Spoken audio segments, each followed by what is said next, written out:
नमस्कार दोस्तों, आपका स्वागत है मेरे चैनल कमल तिसावर ऑफिशियल में।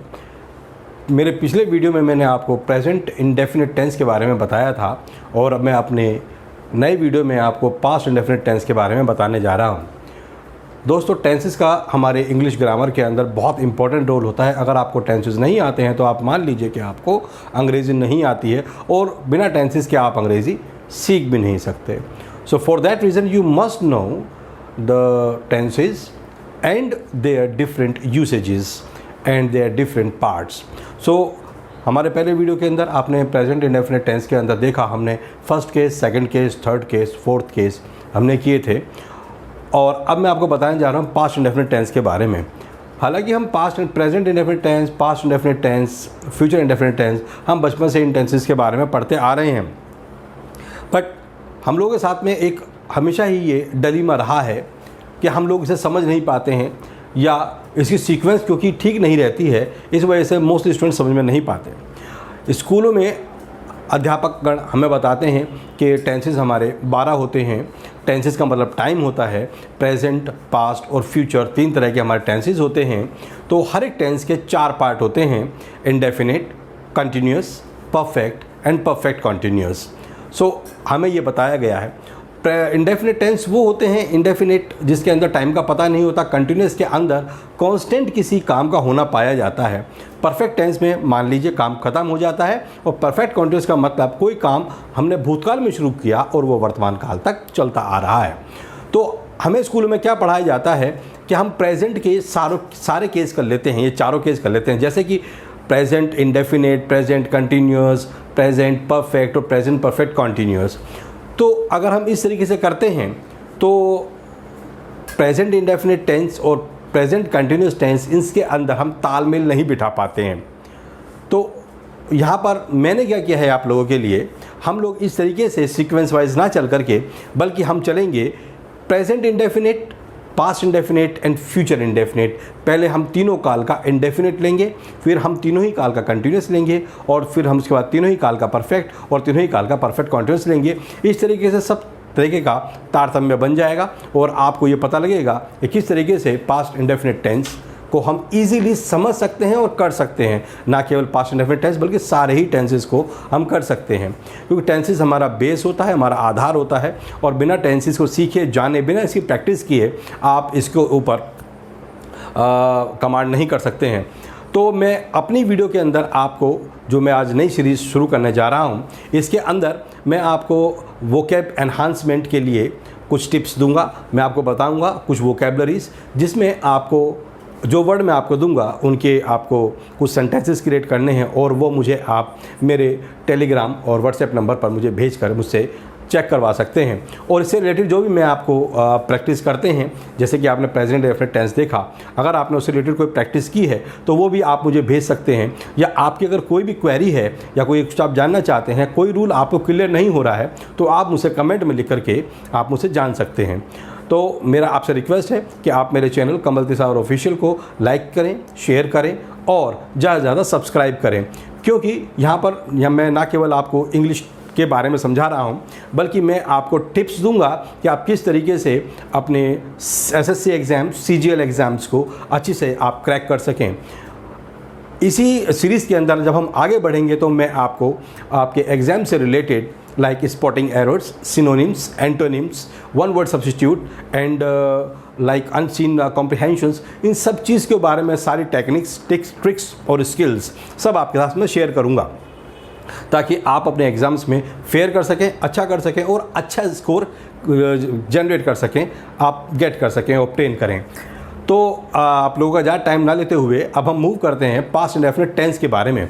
तो आपने जैसे जानते हैं कि हमने प्रेजेंट इंडेफिनिट टेंस में हमारी पहचान थी ता है, ती है और ते हैं, उसमें हम है लगाते हैं क्योंकि वो प्रेजेंट है। इसी तरीके से पास्ट इंडेफिनिट टेंस के अंदर अगर हम जाते हैं तो उसकी पहचान हमारी होती है ता है, ता था, क्योंकि हम पास्ट की बात कर रहे हैं, ता था, ती थी और ते थे। ता था हमारा हो जाता है प्रेजेंट, लड़के के लिए, ती थी लड़की के लिए और ते थे बहुवचन के लिए हो जाता है। लाइक वह पढ़ता था, लास्ट में ता था आया, वह स्कूल गई थी, सॉरी, वह स्कूल जाती थी। हम कहते हैं वह स्कूल जाती थी, या हम क्रिकेट खेलते थे। तो इन तीनों सेंटेंस में आपने देखा लास्ट में हम था, थी और थे जहाँ पे आ जाता है हम समझ जाते हैं पास्ट इंडेफिनिट टेंस है। उसी तरीके से दोस्तों हमारी पहचान इसमें हम आगे एनहांस कर देते हैं। आईडी के अंदर और पहचान हमारी क्या होती है, पास्ट इंडेफिनिट में हमारी और पहचान होती है स्वर।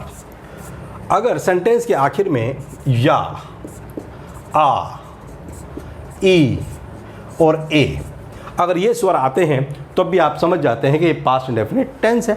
और पास्ट इंडेफिनिट टेंस जैसे कि हमने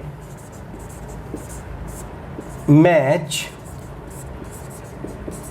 जीत लिया, तो लास्ट में या का स्वर आया, that means past indefinite tense. दूसरा वह सो गया, सिंपल, या का स्वर। उसने फिल्म नहीं देखी। तो जब भी हमारे सेंटेंस के आखिर के अंदर था, थी और थे आते हैं, या फिर लास्ट में स्वर आता है सेंटेंस के, या आ, ई, ए का स्वर आता है, तो हम मान लेते हैं कि ये हमारा पास्ट इंडेफिनिट टेंस है। या आप मोटा मोटी ये मान लीजिए कि रिसेंट पास्ट एक्शंस को हम पास्ट इंडेफिनिट के अंदर डालते हैं। जैसे कि आप लोगों ने पहचान इसकी नोट डाउन कर ली होगी, और आप अगर चाहें तो मेरे वीडियो से ये सारी जो मैं लिख रहा हूँ पहचान, इसका आप स्क्रीनशॉट लेकर के अपने रजिस्टर के अंदर इसे आप नोट डाउन कर लें, ताकि आप लोग इस चीज़ को बार बार रिवाइज कर सकें और पढ़ सकें। अब देखिए पास्ट इंडेफिनिट टेंस के अंदर हम लोग क्या यूज़ करते हैं। पास्ट इंडेफिनिट टेंस के अंदर हमारा सबसे पहली चीज़ है कि इसके अंदर हमारी फॉर्मेशन क्या रहती है। फॉर्मेशन में अगर हम यहाँ आते हैं तो आपको पता ही है कि हमारे सेंटेंस 4 तरीके से बनते हैं, simple, negative, interrogative, interrogative plus negative. First, अगर हम सिंपल सेंटेंस इसका बनाना चाहते हैं पास्ट इंडेफिनिट का, तो कैसे बनता है, हम लोग सब्जेक्ट लिखते हैं और वर्ब की सेकंड फॉर्म हम लोग यूज़ करते हैं और ऑब्जेक्ट। यहाँ पर एक बात मार्क करने की है कि सेकंड फॉर्म, वर्ब की कितनी फॉर्म होती हैं, वर्ब की 4 फॉर्म होती हैं, फर्स्ट, सेकंड, थर्ड और फोर्थ होती है हमारी पार्टिसिपल फॉर्म। अब मान लीजिए जैसे हम कहते हैं go, went, gone and then going. First form go, second हमारी वेंट और थर्ड हमारी गोन एंड फोर्थ हमारी पार्टिसिपल फॉर्म है आईएनजी फॉर्म, गोइंग हुआ। तो पूरी ग्रामर में सभी टेंसेस में आप ये जानकर हैरान होंगे कि सिर्फ पास्ट इंडेफिनिट सिंपल सेंटेंस के अंदर ही वर्ब की सेकंड फॉर्म का यूज़ होता है, अन्यथा वर्ब की फर्स्ट फॉर्म, वर्ब की थर्ड फॉर्म या वर्ब की फर्स्ट फॉर्म प्लस आईएनजी का ही यूज़ होता है। तो यहाँ पर मार्क करने वाली बात यह है कि सिंपल सेंटेंस में वर्ब की सेकंड फॉर्म का यूज़ होता है। अगर हमारा सेंटेंस निगेटिव होगा तो हम क्या करेंगे। नेगेटिव सेंटेंस की कंडीशन में हम पहले सब्जेक्ट लिखते हैं, उसके बाद हम लोग लिखते हैं डिड नॉट, फिर वर्ब की फर्स्ट फॉर्म और ऑब्जेक्ट। अब आप कहेंगे सर ऊपर तो आपने सेकंड फॉर्म लिखा, नीचे हमारी जो वर्ब की फर्स्ट फॉर्म आई, तो मैं बता दूं आपको डिड ऑलरेडी सेकंड फॉर्म है, डू की सेकंड फॉर्म क्या है, डेड, और थर्ड फॉर्म डन। तो डिड क्योंकि ऑलरेडी डू की सेकंड फॉर्म है, यहाँ पर हमारे डिड आ गया, तो इसलिए हम यहाँ पर वर्ब की फर्स्ट फॉर्म लगाएंगे। अगर हमारा सेंटेंस इंट्रोगेटिव होता है, प्रश्नवाचक होता है, तो प्रश्नवाचक में आपको जैसे पता ही है कि हम हेल्पिंग वर्ब जो हमारा डिड है ये बाहर लगाते हैं, वर्ब की फर्स्ट सब्जेक्ट, वर्ब की फर्स्ट फॉर्म और ऑब्जेक्ट, फिर mark of interrogation. Mark of interrogation punctuation इसलिए क्योंकि इंट्रोगेटिव प्रश्नवाचक होता है, इसमें प्रश्न पूछा जाता है, इसलिए मार्क ऑफ इंट्रोगेशन आता है। अब हमारी फोर्थ कंडीशन आती है intro plus negative sentence. Intro plus negative sentence, इसमें हम क्या करते हैं, इसमें हम लिखते हैं did plus subject plus not उसके बाद वर्ब की फर्स्ट फॉर्म प्लस ऑब्जेक्ट फिर मार्क ऑफ इंट्रोगेशन। तो आपने देखा सिंपल में हम वर्ब की सेकंड फॉर्म का यूज़ कर रहे हैं, नेगेटिव में डिड नॉट का यूज़ कर रहे हैं, इंट्रोगेटिव में हम डिड बाहर लगा रहे हैं और इंट्रोगेटिव प्लस नेगेटिव के अंदर हम डिड सब्जेक्ट नॉट वर्ब की फर्स्ट फॉर्म और ऑब्जेक्ट का यूज़ कर रहे हैं। अब देखिए डिड नॉट की जो हमारी एब्रीविएट फॉर्म होती है वो होती है डिडंट। क्या होती है फ्रेंड्स? डिडंट। आप ये जान लीजिए, जैसे डू नॉट की डोंट होती है, डज नॉट की डजंट होती है, ऐसे डिड नॉट की डिडंट होती है। तो जब भी आप सेंटेंस क्रिएट करेंगे तो उसमें आप इसका इस्तेमाल अच्छे से कर सकते हैं। अब देखिए इसकी फॉर्मेशन में मैं आपको बताता हूँ कि हम एक सेंटेंस को 4 तरीके से कैसे पास्ट इंडेफिनिट में कन्वर्ट करते हैं। देखिए फर्स्ट सेंटेंस हमारा, she wrote a letter. She wrote a letter, उसने पत्र लिखा। हिंदी हमारी हुई इसकी, उसने एक पत्र लिखा। अब बाद में स्वर आया आ का, जो मैंने स्वर बताए आपको पहचान में। तो शी रोट ए लेटर, अगर यही सेंटेंस हम बनाए नेगेटिव तो बनेगा she did not write a letter. तो आपने देखा हमने डिड नॉट लगाया, फिर राइट की फर्स्ट फॉर्म यहां लगा दी, रोट की यहां सेकंड फॉर्म थी, यहां फर्स्ट फॉर्म आ गया right. Now we have third, interrogative बनाने के लिए did she write a letter, mark of interrogation, क्या उसने पत्र लिखा। Now we have the fourth form which is known interrogative and negative. Did plus did she not write a letter, mark of interrogation. अब आप देखिए ये did not की short form मैंने आपको बताई थी didn't। जब हम बातचीत करते हैं तो हम कन्वर्सेशन के अंदर ये शॉर्ट फॉर्म का यूज़ बहुत अच्छी तरीके से यूज़ करते हैं, एब्रीविएट फॉर्म्स का। Like didn't she write a letter. So we have the fourth condition that we can write in. So this is known as past indefinite tense. तो past indefinite tense में आपने सीखा कि हम केवल सिंपल सेंटेंस के अंदर वर्ब की सेकंड फॉर्म का यूज़ करते हैं, बाकी नेगेटिव, इंट्रोगेटिव प्लस नेगेटिव में हम डिड नॉट और वर्ब की फर्स्ट फॉर्म का यूज़ करते हैं। So friends, so this is the formation of past indefinite tense. So I hope कि आप लोगों को ये चीज़ अगर समझ में आई है और आपको अगर कोई भी क्वेरी है, कुछ जानना चाहते हैं इसके बारे में, तो आप मुझसे कमेंट में पूछ सकते हैं। Now let's move to the second case of the past indefinite tense. So जैसे आप लोगों को पता ही है कि हमारे पास सेकंड केस क्या होता है। हमारे पास सेकंड केस है regarding the question and answer. The second case means question and answer. हमारा क्वेश्चन अगर ये कहता है, question like did he go there, क्या वो वहां पर गया, तो we say yes he did, या नो ही डिडंट। सो इस तरीके से हम आंसर कर सकते हैं। Did he go there, yes he did, या no he didn't. So friends, this is the second case and it is very easy. When we respond to any question related to past indefinite tense and the question is interrogative, then we can answer.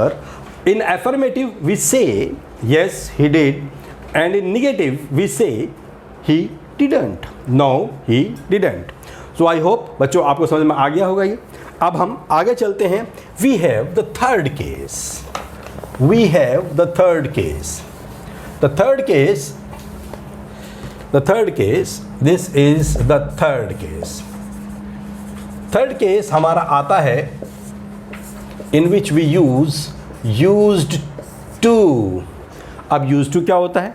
Used to का मतलब होना means होता है past habitual actions, जो हमारे बहुत पुरानी habits हैं, जब बहुत पुराने हमारे एक्शंस हैं, उसके लिए हम यूज्ड टू का यूज़ करते हैं। किसका यूज़ करते हैं? यूज्ड टू का यूज़ करते हैं। अच्छा, अब यूज्ड टू का यूज़ करने के लिए हमारी पहचान क्या होती है? यूज्ड टू के लिए हमारी पहचान क्या होती है? यूज्ड टू का अगर हम यूज़ करेंगे तो हमारी पहचान होती है लाइक आईडी। मैंने आपको बताया था या, आ, ई और ए के स्वर के साथ हम प्लस कर देंगे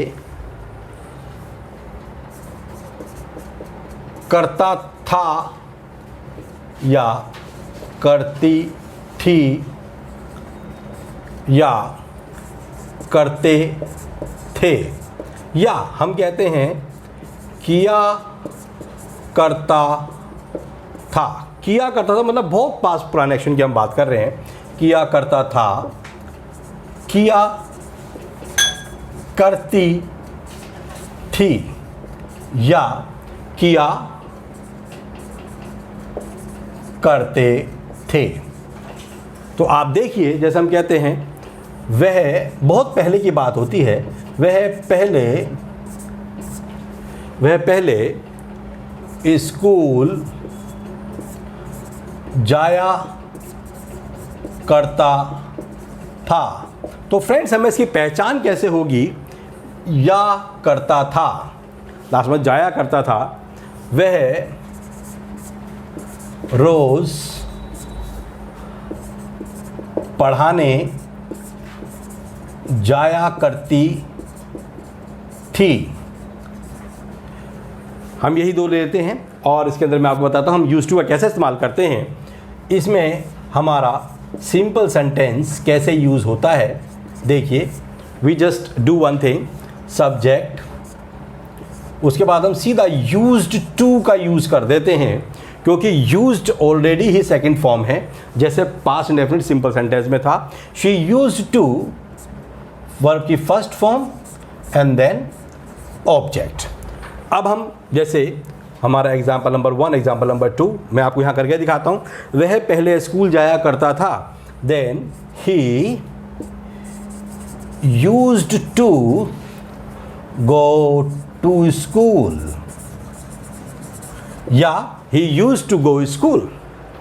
और वह रोज पढ़ाने जाया करती थी, then she used to go to teach.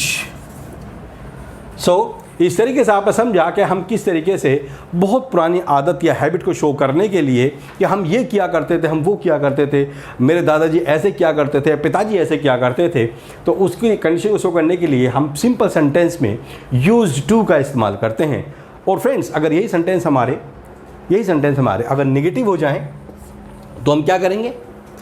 Simple में तो हम यूज्ड टू का इस्तेमाल करते हैं, लेकिन नेगेटिव, इंट्रोगेटिव प्लस नेगेटिव में हम क्या यूज़ करेंगे?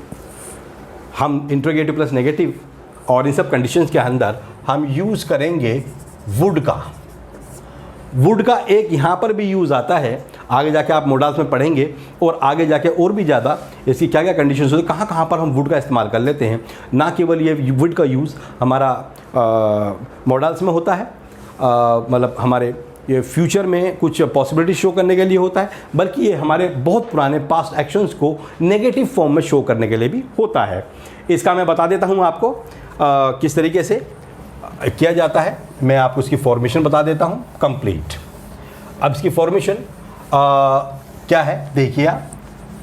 फॉर्मेशन इसकी हमारी रहेगी, फॉर्मेशन में हम क्या करते हैं फ्रेंड्स? पहला, अगर सिंपल सेंटेंस होगा तो सब्जेक्ट यूज्ड टू वर्ब की फर्स्ट फॉर्म और ऑब्जेक्ट। अगर हमारा सेंटेंस नेगेटिव होगा तो subject we will write would not, हम क्या यूज करेंगे? वुड नॉट नेगेटिव में। और अगर सेंटेंस हमारा इंटेरोगेटिव होगा, इंट्रोगेटिव हम क्या करते हैं? सब्जेक्ट इसमें हम वुड पहले बाहर लगा लेते हैं, इंट्रोगेटिव है क्योंकि हमारा would plus subject plus verb की फर्स्ट फॉर्म और object mark of interrogation, like this. Note down कर लेना।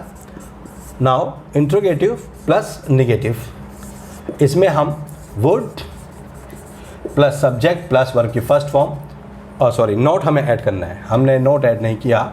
Would plus subject plus note plus verb की फर्स्ट फॉर्म प्लस ऑनर। अब हम क्या करते हैं फ्रेंड्स, वुड नॉट की जो हमारी एब्रीविएट फॉर्म होती है उसे हम वुडंट कहते हैं। आप जानते ही होंगे, पढ़ा ही होगा आप लोगों ने कि ऐसे हम वुडंट कहते हैं। तो फ्रेंड्स ये फॉर्मेशन आप नोट डाउन कर लीजिएगा, स्क्रीनशॉट ले लीजिएगा और इसकी आप प्रैक्टिस कीजिएगा, और प्रैक्टिस करके इसके कुछ सेंटेंसेस बना करके आप मुझे मेरे टेलीग्राम और मेरे व्हाट्सएप नंबर पर मुझे भेज करके इससे वेरीफाई करा सकते हैं, और आपकी जो भी क्वेरी हो आप मुझसे पूछ सकते हैं। अब फ्रेंड्स देखिए, हम कहते हैं ही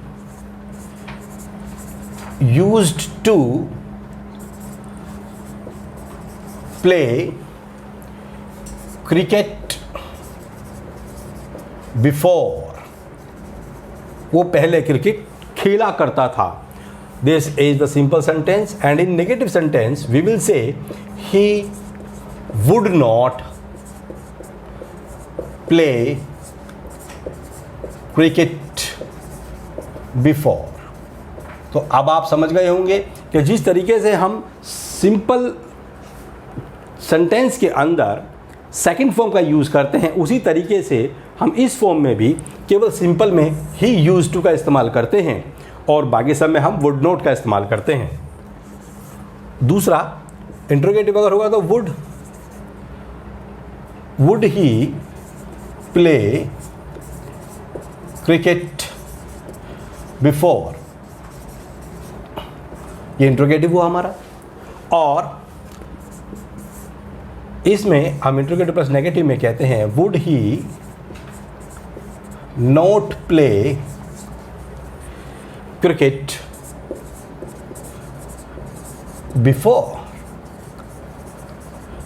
और वुड नॉट को हम क्या करते हैं, short form. Wouldn't he play cricket before. So friends, आपने यूज टू और वुड का हमारा थर्ड केस सीखा। तो यहाँ पर हमारे पास्ट इंडेफिनिट के हमारे जो तीन कंडीशंस हैं, फर्स्ट केस, सेकंड केस और थर्ड केस, तीनों केस हमने यहाँ पर डिस्कस किए हैं। तो इसके बाद मैं आज आपको कुछ वर्ड मीनिंग दूंगा और वो कुछ वोकेबलरी आपके एनहांसमेंट के लिए मैं कुछ काम करूंगा। तो देखिए, हमारा वोकेबलरी एनहांसमेंट के लिए हम लोग शुरू करने जा रहे हैं। Okay friends, come on. मैं कुछ यहाँ पर वर्ड लिख रहा हूँ और उनके मीनिंग्स भी लिख रहा हूँ। आप इसे अलग अपनी एक रजिस्टर मेंटेन कर सकते हैं, आप एक डायरी मेंटेन कर सकते हैं जिसमें आप ये लिखते चले जाएं, जिससे आपकी वोकेबलरी बिल्डअप होती चली जाएगी। तो हमारा फर्स्ट सेंटेंस है एक्विट। एक्विट, एक्विट का मतलब होता है बरी कर देना, बरी करना। जैसे the court has acquitted the culprit, court ने अपराधी को बरी कर दिया है। Now the second word is ample. Ample का मतलब होता है पर्याप्त या प्रचुर या भरपूर। जैसे कि हम कह सकते हैं कि that Swami Vivekananda had ample knowledge, उनके पास पर्याप्त या भरपूर नॉलेज थी। Now third we have the word analysis. Analysis, analysis का मतलब होता है विश्लेषण करना या छानबीन करना।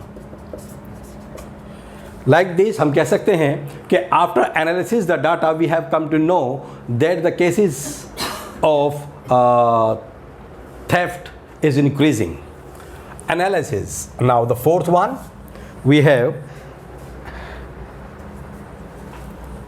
an anchorite. एंकर आपने वर्ड पढ़ा होगा, एंकर से बना है एंकराइट. तो दिस वर्ड इज सन्यासी. वैसे हमारे यहाँ पर सेंट्स सेजेस वगैरह कह देते हैं, बट एंकराइट सन्यासी. And such kind of words they are asked in the SSC examination. और वहाँ पर पूछ लिया जाता है, इनका सिनोनिम से पूछा जाता है, एंटोनिम पूछा जाता है, या इनके मीनिंग पूछे जाते हैं, या वन वर्ड सब्स्टिट्यूट पूछ ले जाते हैं. तो सन्यासी, अभी कैसे तो Swami Vivekananda was an anchorite of India. India के वो सन्यासी थे. Now we have archaic. Archaic that means, ये वर्ड आर्कियोलॉजी या प्राचीन या प्रिमिटिव जो वर्ड है उससे बना है. तो आर्किक मतलब होता है प्राचीन या पुराना. ओके, तो हमारे पास today we have 5 words: acquit, ample, analysis, anchorite और आर्किक. तो आप इन वर्ड्स के एक सेंटेंसेस बना करके आप मुझे मेरे टेलीग्राम नंबर पे या फिर मेरे व्हाट्सएप नंबर पर आप मुझे भेज करके पूछ सकते हैं, और इनके एक सेंटेंस बना करके मुझे भेज सकता है ताकि मैं उनको चेकआउट कर सकूं, और आपको जहां भी आप गलती करें उनको मैं रेक्टिफाई कर सकूं. तो फ्रेंड्स, आज हमने सीखा है पास्ट इंडेफिनिट टेंस के बारे में. पास्ट इंडेफिनिट टेंस के बारे में हमने फर्स्ट केस सीखा, जिसमें हम अपना फर्स्ट सिंपल सेंटेंस में सेकंड फॉर्म का यूज़ कर रहे थे, और बाकी सब में डिड नॉट का और फर्स्ट फॉर्म का यूज़ कर रहे थे. और सेकंड केस के अंदर आपने सीखा हम किस तरीके से क्वेश्चन का आंसर देते हैं, येस ही डिड या नो ही डिडेंट. और उसके बाद में थर्ड केस था हमारा यूज टू और वुड का केस था, जो हम पास्ट हैबिट्स और पास्ट एक्शंस के बारे में बताया हमने कि हम सिंपल में यूज टू का यूज़ करते हैं, और बाकी सब negative, interrogative plus negative sentence के अंदर हम यूज़ करते हैं वुड का या वुड नोट का या शॉर्ट फॉर्म वुडंट का हम यूज़ करते हैं.